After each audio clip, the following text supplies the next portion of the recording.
Muitas vezes na história, a vida do povo de Deus foi transformada, foi auxiliada, não só por pessoas que estavam em posições religiosas importantes, mas às vezes por pessoas que estavam em outras situações, pessoas que tiveram visão, pessoas que atenderam ao chamado de Deus, e Deus usou as habilidades e a formação específica dessas pessoas como uma bênção para o seu povo. E hoje nós veremos um caso desses, estudando uma introdução ao livro de Neemias. Olá, seja bem-vindo. Aqui nós estudamos a Bíblia. Essa aqui é a nossa série Escrituras Antigas. E hoje vendo o livro de Neemias.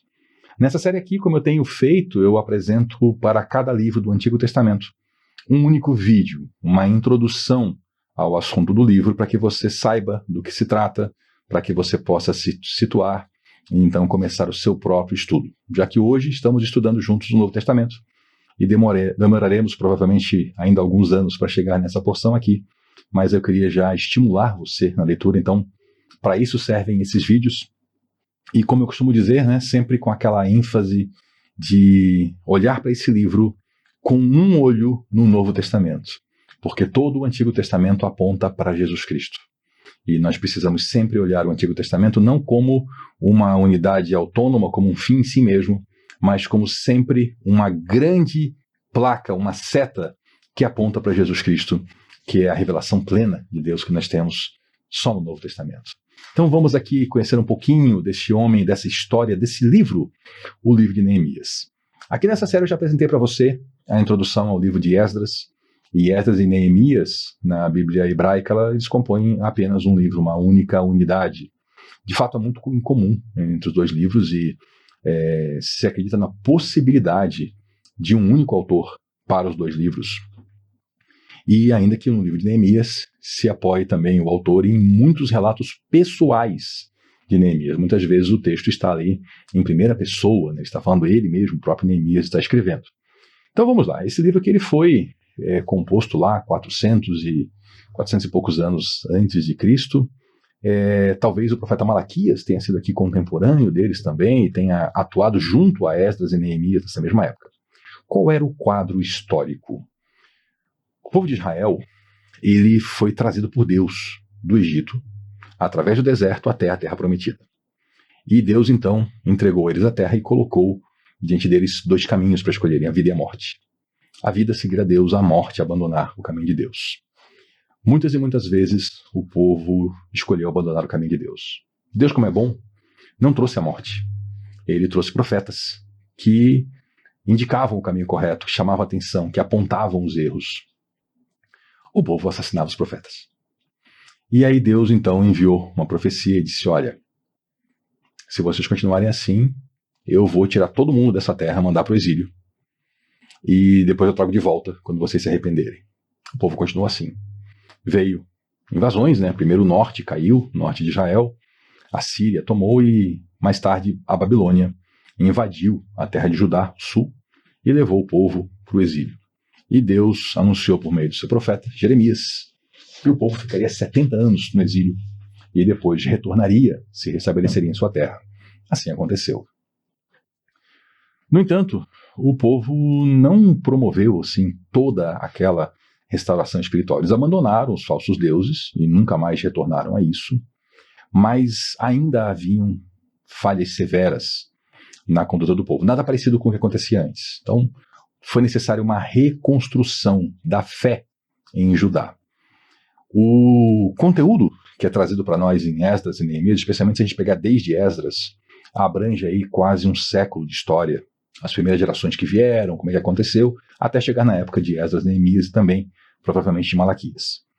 E, bom, aqueles que vieram da terra de Judá e seus descendentes estavam ainda espalhados pelo mundo, muitos deles.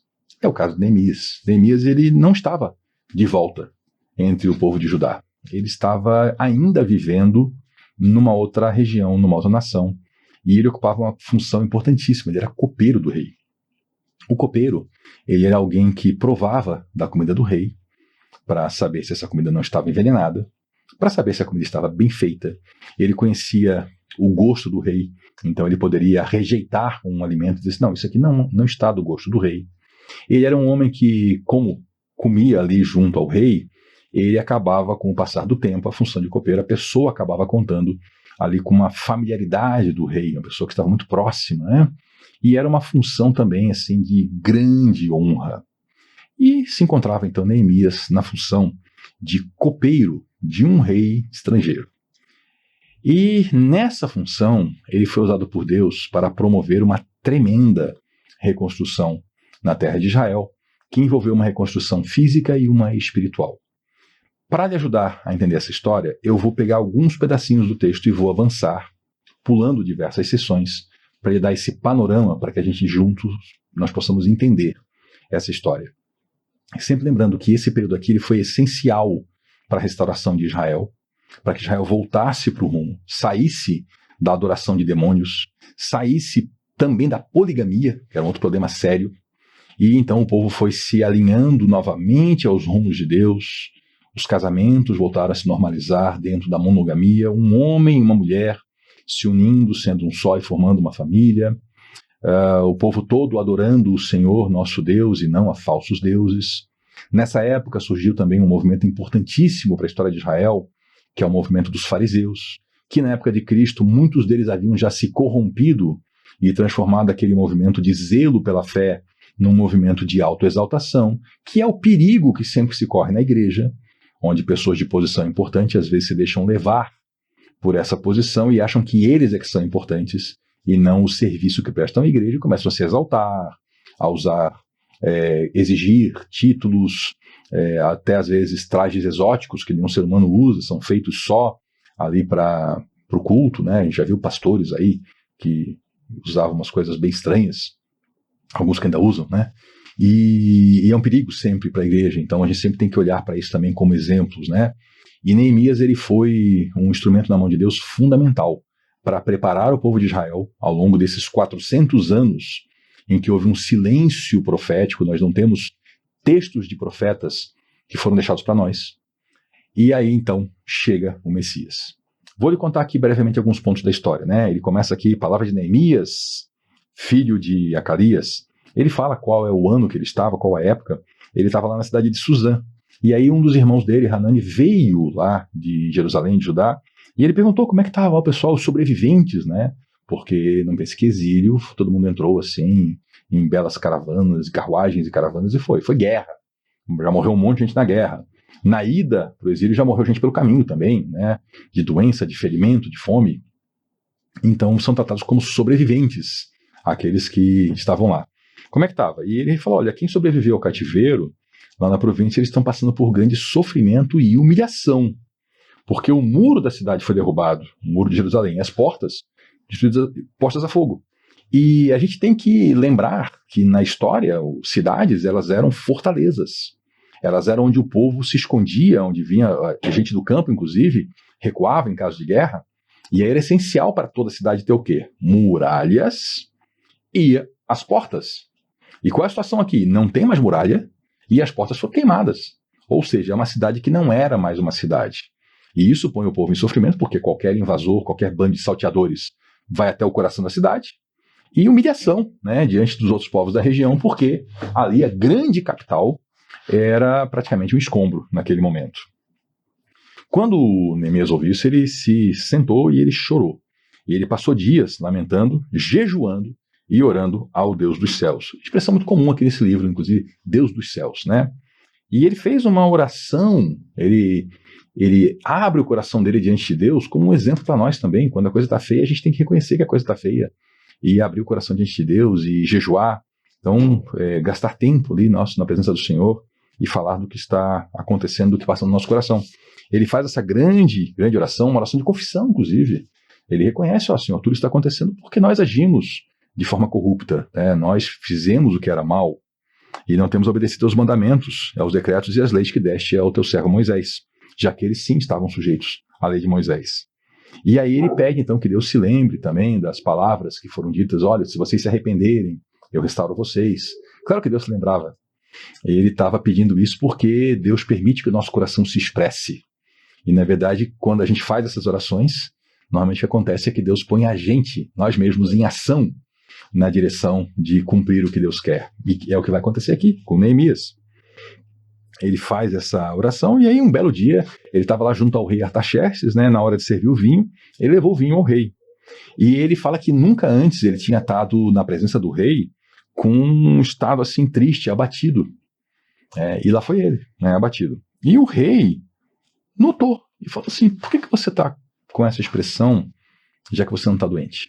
O rei estranhou aquilo e indagou. Então a gente tenta aqui tirar outras coisas do texto que não estão aqui. Já ouvi gente dizer, isso podia ser pena de morte por aparecer triste, mas não tem fonte histórica nenhuma disso, né? Vamos pelo mais óbvio, né? Ele era um homem que nunca estava abatido, um dia chegou abatido, o rei conhecia bem ele, alguma coisa está errada. O que está acontecendo, Neemias? E o rei ainda falou, essa tristeza aí só pode ser do coração, né? E aí ficou com muito medo. E lembre, entenda, que esse rei, Artaxerxes, ele era descendente, ou ainda sucessor, na verdade, né, dos reis que invadiram a terra de Judá. Então o povo de Judá ele era o povo subjugado pela Babilônia, e depois então veio a Pérsia, e mantinha esse país subjugado, né? A Pérsia invadiu a Babilônia, Ciro ordenou a reconstrução de Jerusalém, como a gente viu, e Artaxerxes, então, como um sucessor, ele era um rei sobre Jerusalém, e aquela situação que estava em Jerusalém, na verdade, ela era causada pelos antecessores desse rei. Então veja ali que situação conflituosa, né? E isso deixou Neemias com medo. Como expressar isso sem ser indelicado com o homem que decide se você vive ou morre? Reis da antiguidade eram assim, era esse nível de poder. E aí ele, com muito medo, ele falou que o rei vive para sempre. Como é que eu não estaria triste? Como não estaria meu rosto assim se a cidade das sepulturas dos meus pais ela está em ruínas e as portas foram destruídas pelo fogo? Ele usa uma linguagem extremamente comedida aqui, né? Ele não fala quem destruiu, ele não fala na gloriosa cidade do grande rei Davi, ele fala cidade dos sepulcros dos meus pais. É uma linguagem bem humilde e bem inteligente para um homem que estava abatido e também com medo de perder a cabeça. E o rei disse assim: o que você gostaria de pedir? Agora se abriu uma porta diante dele. Que pergunta? O rei, o homem mais poderoso da terra, vira para ele e fala assim: o que você gostaria de pedir? Aqui tem uma frase que, desde que eu conheci esse texto, ela me chamou muita atenção. E eu quero também que chame a sua atenção. Então orei ao Deus dos céus e respondi ao rei. Isso aqui foi numa conversa. Esse orei aqui foi o estalar de Deus. Ele não teve como parar, ficar ali orando. Não, é aquela oração aqui dentro do coração. É aquele assim: Deus me ajuda. Isso aqui para mim é resultado, sabe o quê? De comunhão com Deus. Porque a gente leu antes que esse homem passou bastante tempo orando a Deus, jejuando, apresentando sua prece, sua confissão diante de Deus. Foi um homem que desenvolveu uma relação de intimidade com Deus na oração. Então ele só fez aquela assim, né? Orei e respondi. Ele não desenvolveu intimidade na oração aqui, desenvolveu antes. Muitas vezes nós somos chamados, eu e você, a dar respostas a situações importantes, e a gente tem que já ter desenvolvido uma relação com Deus, conhecer a Escritura Sagrada, conhecer o caráter de Cristo, para poder dar uma resposta. A gente não vai desenvolver isso na hora que precisa. Então a gente se prepara antes. Isso aqui tem vários exemplos na vida, né? Os militares não se preparam no dia da guerra, eles se preparam antes, em tempo de paz. O apóstolo Paulo usa essa figura do militar, do soldado. O apóstolo Paulo também fala do atleta. O atleta não vai treinar no dia da competição. Ele treinou muitos anos antes, ao longo de muitos anos antes. Uma pessoa que vai fazer uma prova não estuda no dia da prova. Ela tem que se preparar antes, para não ter um resultado medíocre. E alguém que é cristão tem que se preparar ao longo da vida. Porque quando vier o dia difícil ou o dia da oportunidade, e os dois dias podem ser o mesmo dia, aí tem que precisar ser igual a Neemias. Então orei ao Deus do céu e respondi ao rei. Se for do agrado do rei, veja como ele é comedido, ele é humilde. Lições de humildade. A Bíblia é recheada de lições de humildade que põem por terra a soberba cristã dos dias atuais. Se for do agrado. Veja que ele não falou assim: eu sou um servo do Deus Altíssimo e eu exijo. Se for do agrado do rei, e se o seu servo, ele lembrou o rei: eu sou seu servo, puder contar com a sua benevolência, que me deixe ir à cidade do sepulcro dos meus pais, em Judá, para que eu possa reconstruir essa cidade. E aí o rei, estava a rainha do lado do rei, né? Ele perguntou assim, e quanto tempo? Veja que aqui, quando o rei solta essa pergunta, quanto tempo, ele já está administrando a resposta dele ali. Como é que vai ser? Peraí, não, eu perguntei o que você queria, você falou em viajar, mas vamos ver aí quanto tempo a coisa se mostra favorável. E aí ele marcou um prazo com o rei concordou. E ele acrescentou, ele foi ousado, humilde, mas ousado também. Se for do agrado do rei, eu poderia levar umas cartas aqui para os governadores do caminho deixarem passar, também umas cartas para aquele que administra as florestas do rei, para que, se não for ruim, o rei me dá madeira também, para poder reconstruir as coisas lá, né? Material de construção. E aí o rei concordou. E ele partiu com essas cartas. E de repente o quadro muda todo. Ele, de um homem que estava entristecido e abatido porque a cidade estava lá semi-destruída, ele passa a ser ele mesmo, o agente que Deus está usando para a reconstrução. Só que ele não era um general, um militar, ele era o copeiro do rei. Mas ele orou, e Deus abriu oportunidade para ele fazer essa grande jornada. E de repente ele vira o administrador nomeado pelo rei, de todo o mundo conhecido, para reconstruir a cidade de Jerusalém. Que fantástico! E lá foi ele. Só que, claro, como tudo na vida, né? Não pense que você vai fazer alguma coisa boa na vida e que ninguém vai se levantar contra, gente. É só você se dispor em seu coração a fazer uma coisa boa, vai aparecer aquelas pessoas que vão se opor e vão querer seu mal. Aqui no caso foi Sambalate, o Horonita e Tobias, o oficial amonita, ficaram muito irritados quando viram que havia gente que pensava no bem dos israelitas. Olha só, eles ficaram irritados porque alguém queria o bem dos outros. Será que acontece isso hoje? Será que hoje pessoas se irritam porque o bem é feito a outras pessoas? Aos montes, né? Aos montes. Mas aí, então, vamos aqui avançar um pouquinho nessa história. Eu quero agora pincelar um pouquinho mais rápido. O que é que acontece? Ele chega lá, bico fechado, chegou de viagem, né? E ele não fala para ninguém o que ele está fazendo lá. E ele, quando escurece, quer dizer, quando o pessoal vai se recolher, tudo se aquieta, ele pega aquele pessoal mais chegado dele, os amigos, e aí ele vai e resolve dar uma volta para esse pessoal.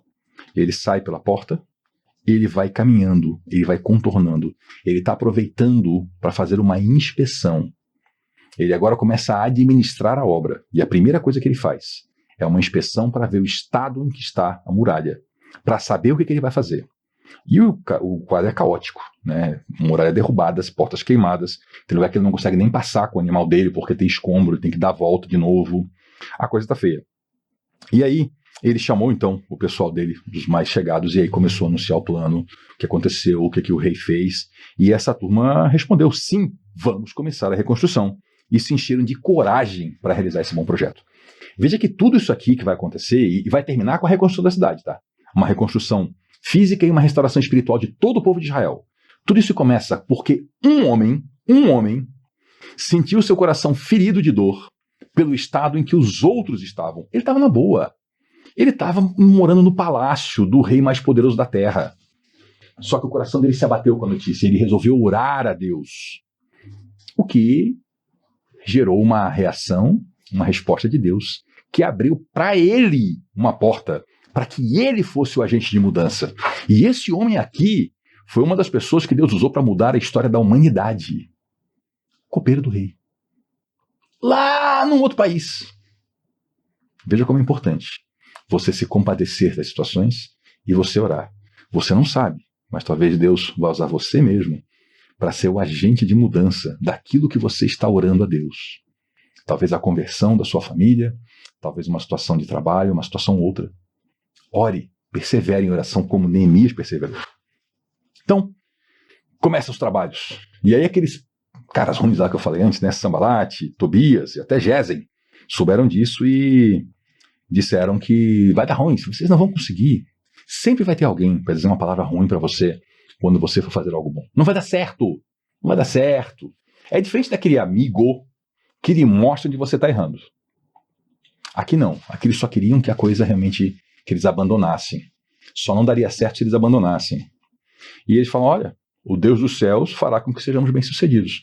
Vocês não têm nada a ver com isso aqui. Isso aqui não é com vocês, essa conversa. Os trabalhos, então, são distribuídos e aí começa a obra. né? Um monte de gente se envolve, mais gente se envolve. Eles contam o plano para a cidade inteira, tanto que até estrangeiros ficam sabendo. E aí o pessoal começa a fazer, e a obra começa a andar rápido. Todo mundo se envolve e tem material de construção, porque o rei já garantiu. Tem material, tem gente, e a mão de Deus e a obra vai, e a obra segue, né? Segue bem e vai reparo, cada família vai reparando na sua área, distribui serviço, bota a porta, bota a ferrolho e a cidade vai de novo virando uma cidade. Então todo mundo foi fazendo isso aqui e foi indo tudo muito rápido. Claro que aparece gente ruim, gente se opondo, como sempre. Então, lá no capítulo 4, Sanbalat vem ridicularizar. Então, primeiro, ele é contra. Depois ele fala assim, não vai dar certo. Aí quando ele vê dar certo, vocês estão fazendo isso aí? Isso aí é mal feito, não serve para nada. Uma raposa vai subir nessa muralha e vai derrubar. Não é uma muralha, isso é um muro. Isso aí não serve para nada. Ele está vendo que serve. Ele está desdenhando do que ele vê que é bom. Então, assim, né? Se não serve para nada, está se preocupando por quê? Né? Porque ele sabe que ali está crescendo de novo uma cidade importante. E aí o Tobias lá também deu palavras de desprezo, né? E aí o Neemias ora a Deus, que Deus fortaleça o povo, né? Que Deus veja o que está acontecendo ali, se compadeça deles. Tem gente querendo derrubar o povo, para o povo não reconstruir. E aí começou a vir, então, rumores de um ataque. Vai ter um ataque, o pessoal já está vindo e está todo mundo cansado de serviço pesado, né? E, olha, daqui a pouco vai vir um ataque. E aí vinha o pessoal, porque tinha muito relacionamento entre aqueles estrangeiros, inimigos de Judá e povo de Judá. E aí chegava para Neemias, daqui a pouco vai vir um ataque aqui de todas as direções e o negócio vai ficar feio. E aí, então, beleza. O que o Neemias faz? Ele desanima? Não, ele sabe que as pessoas estão cansadas, ele sabe que o ataque pode vir, ele sabe que a muralha não está pronta. Então ele faz o seguinte, ele vai e posiciona alguns do povo nas partes que estão mais baixas do muro. Ele arma essas pessoas com espadas, com lanças, com arcos, faz uma inspeção rápida, chama os nobres, os oficiais e fala assim, não tenham medo. Lembre-se que o Senhor é grande e temível. Lutem por seus irmãos, por vocês, por seus filhos, por suas filhas, por suas mulheres, por suas casas. Agora ele fala, agora é real, agora pode ter guerra. Não desanimem que o Senhor está com vocês, mas lutem. Lutem por tudo que vocês amam. Por vocês mesmos, mas por suas esposas, por suas filhas, por seus filhos, pelas casas que vocês têm. Lutem. Tenham garra, tenham coragem, o Senhor é com vocês. E aí, quando os inimigos descobriram que eles estavam preparados, desanimaram. Aí eles voltaram para a obra. Segue a obra. Então imagina a tensão, né? Foi até um tempo de descanso, tá todo mundo cansado da obra, então ficaram lá de guarda, mas pelo menos não estava carregando pedra, né, carregando madeira, deu para dar uma descansada, recupera as forças, recupera o coração, porque vê que os inimigos tiveram medo. Por que os inimigos não atacaram eles nesse ponto? Porque tiveram medo, viram que não dava. Não dava, eles iam defender as partes baixas do muro, ia dar ruim para os inimigos, então os inimigos desistem, e eles voltam para a obra, e aí vai a coisa seguindo, Neemias toma uma providência, ele põe do lado dele um homem com uma trombeta, para tocar no caso de ataque, aí todo mundo já vai também para a guerra, e aí ele fala assim, até uma figura meio metafórica, né? Numa mão o cara tinha uma ferramenta, na outra o cara tinha uma espada. Eu quero dizer o quê? Todos os trabalhadores, além de trabalharem na obra e carregarem ferramentas da obra, também carregavam instrumentos de guerra. A gente viu aqui, tinha arqueiro, tinha lanceiro, tinha gente de espada. Então todo mundo ali potencialmente era um guerreiro, né? Tava com a ferramenta, mas também estava com uma arma. E aí a obra vai seguindo, e até tem um ponto que ele fala aqui, né? De onde vocês ouvirem a trombeta, corre todo mundo para lá. E Deus lutará por nós. Era um meio de eles seguirem a obra e manterem a guarda e a vigilância. E prosseguiram. E aí, bom, quando o inimigo externo começa a apagar, se começa a olhar para dentro, né? E aí eles começam a ver que tinha problemas ali dentro, tinha injustiça social, tinha judeu escravizando judeu. Lembra que eu falei que nem tudo foi resolvido? Pois é. Tinha escravidão, tinha opressão, uma super taxação de impostos que era feita. E aí Neemias começa a corrigir isso, ele começa a corrigir também dando exemplo, né? Ele vai fazer, ele mesmo, né, algumas mudanças, e essas mudanças são públicas, as pessoas olham para ele, pro exemplo dele.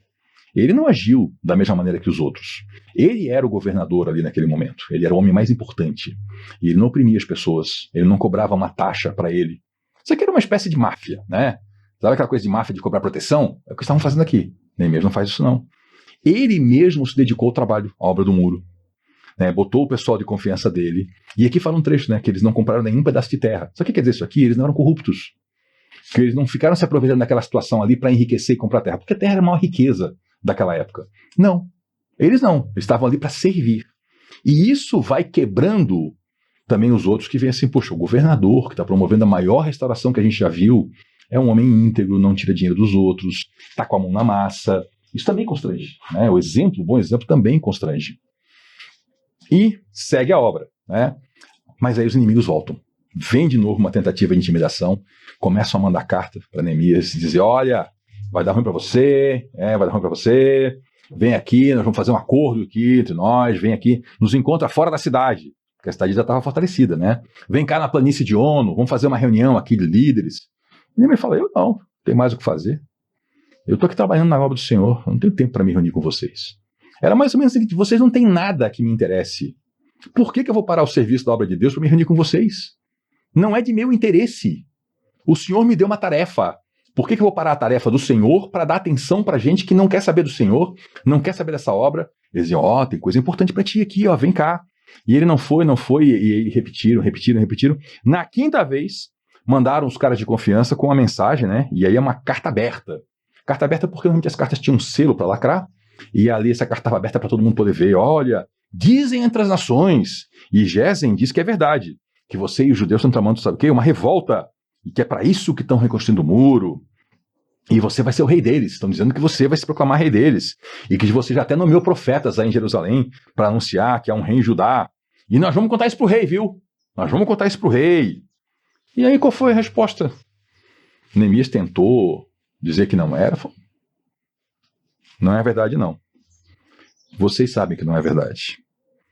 E Neemias percebeu, eles estão tentando intimidar a gente. Porque ele joga esse monte de mentira, porque um homem sem foco faria o quê? Não, peraí, eu tenho que resolver essa história, porque eles vão levar para o rei esse monte de mentira, então eu tenho que levantar provas, eu tenho que levantar testemunhos. Ele falou, não é verdade, vocês sabem que não é verdade, e eu não vou me encontrar com vocês coisa nenhuma.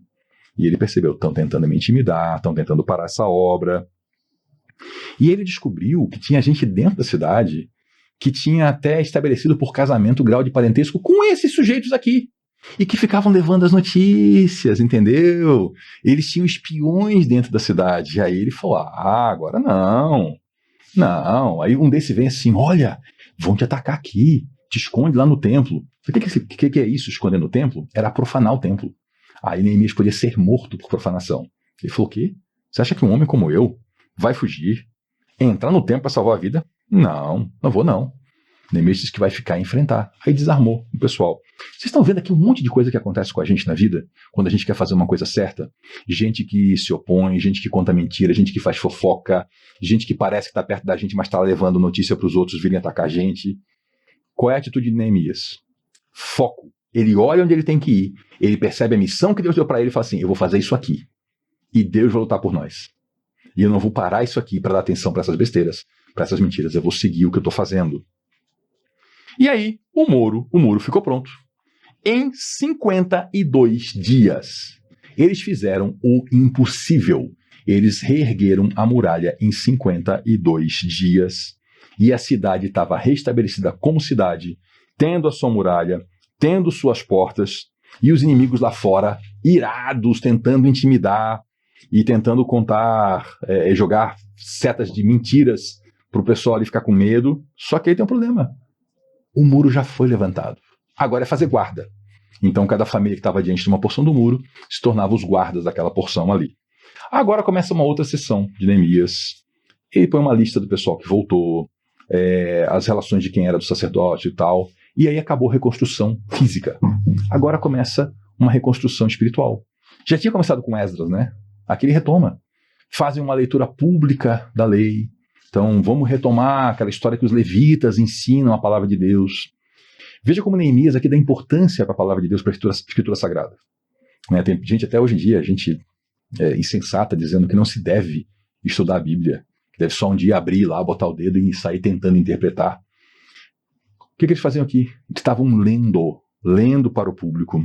E aí, além de ler, ele fala aqui em Esdras, verso 5, no capítulo 8, Esdras abriu o livro diante de todo o povo, e eles podiam vê-lo, porque ele estava no lugar mais alto. Ele abriu o livro, o povo se levantou, né, no sinal ali de reverência, e ele louvou o Senhor. Então todos adoraram o Senhor, se prostraram com o rosto em terra. E aí eles permaneciam ali, e olha o que ele fazia, ó. Ele e os outros leram o livro da lei de Deus, interpretando e explicando a fim de que o povo entendesse o que estava sendo lido.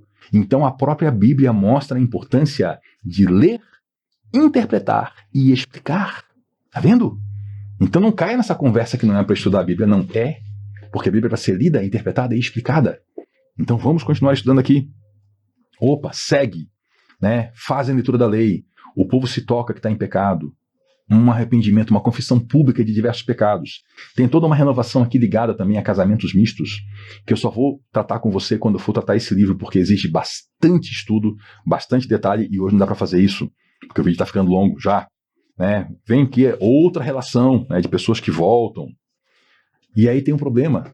A cidade foi reconstruída, mas falta gente na cidade. Ele faz acordo com muitas famílias. Tem pessoas que decidem se mudar. Gente que morava fora da cidade. É feito um sorteio. De cada 10 pessoas, uma vinha morar em Jerusalém para poder ajudar a guarnecer a cidade. Porque a cidade servia também a quem estava no campo. Porque se houvesse uma guerra, todo mundo tinha que recuar para a cidade. Então precisava manter a cidade viva. Porque era a fortaleza para recuo em caso de ataque. E aí o pessoal topa o acordo, é feito sorteio. Muitas famílias vêm, era incômodo para eles. Porque a vida no campo era melhor, onde se produzia alimento.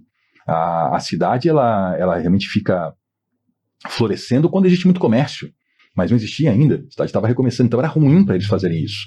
Mas eles aceitaram o sorteio, deram esse esforço, pagaram esse preço pelo bem comum e foram para a cidade. E aí, então, vão povoando a região, vários acordos de povoamento, de estabelecimento ali, de postos avançados, inclusive. E aí vai outra lista novamente de sacerdotes que voltaram, fazem uma festa para dedicar os muros da cidade ao Senhor, fazem toda uma ritualística, né, para dar uma importância espiritual para isso. E aí vão acontecendo as últimas reformas, o problema do pessoal que não respeitava a fé de Israel, eles vão corrigindo e alinham Israel para caminhar os próximos 400 anos e aguardar a volta do Messias. E no finalzinho lá, né, Neemias dá aquela sua derradeira nota: em tua bondade, lembra-te de mim, ó meu Deus. E assim encerramos essa breve apresentação, e assim você agora conhece um pouco dessa história, né? Sabe aqui onde se situa, mais ou menos em que época, por que esse livro é importante, por que ele marca tantas coisas históricas do povo de Deus, e a importância dele para o cristianismo, né? Renovação, entender a vontade de Deus, não se envolver com gente que quer o seu mal, quer derrubar a obra, mas dar atenção para a obra, não perder tempo e energia tentando desfazer mentiras de gente que não está equivocada. Né? Uma coisa que a gente sempre tem que ter essa noção. Tem gente que fala coisas erradas porque está enganado a respeito das coisas. E tem gente que fala coisas erradas porque está mal intencionado. É o mentiroso, a pessoa sabe que é mentira. Né? Então, não adianta você querer esclarecer para essa pessoa, ela já sabe que não é verdade. Ela só está ali fazendo isso por pura maldade. E o que essas pessoas querem é tomar o seu tempo, as suas energias, a sua vitalidade, para que você pare de construir o que você está construindo. Que pode ser o bem-estar da sua família, pode ser o seu futuro, a sua formação, a composição de uma comunidade cristã, uma obra missionária, seja o que for, que a direção de Deus vai aparecer gente se opondo. Compete a você estudar esse livro em detalhes e pegar os bons exemplos de Neemias para manter o foco, manter o seu olhar naquilo que Cristo passou para você como instrução, que você entendeu que é a direção de Deus. E aí você não cai nos equívocos e você vai fazer coisas que gerações futuras vão desfrutar, como eu e você estamos aqui desfrutando do livro de Neemias, que foi escrito aqui há quase 2.500 anos, e hoje nós aprendemos tanta coisa dele. Muito obrigado pela sua companhia. Segunda-feira, seguimos nosso estudo do Novo Testamento. Venha para a gente continuar estudando. Essa série aqui vai acontecendo aos sábados. Daqui a pouco ela acaba, né? Porque eu vou fazer um vídeo para cada livro do Antigo Testamento. Mas sempre segundas e quintas aqui no canal a gente está com os vídeos do Novo Testamento no estudo, aí sim, pormenorizado. capítulo por capítulo, verso por verso, sem fazer assim pontuando como eu estou fazendo aqui, mas indo um por um para a gente absorver esse conteúdo. Muito obrigado pela sua companhia e volte na segunda-feira para a gente estudar juntos, porque aqui nós estudamos a Bíblia. Até lá!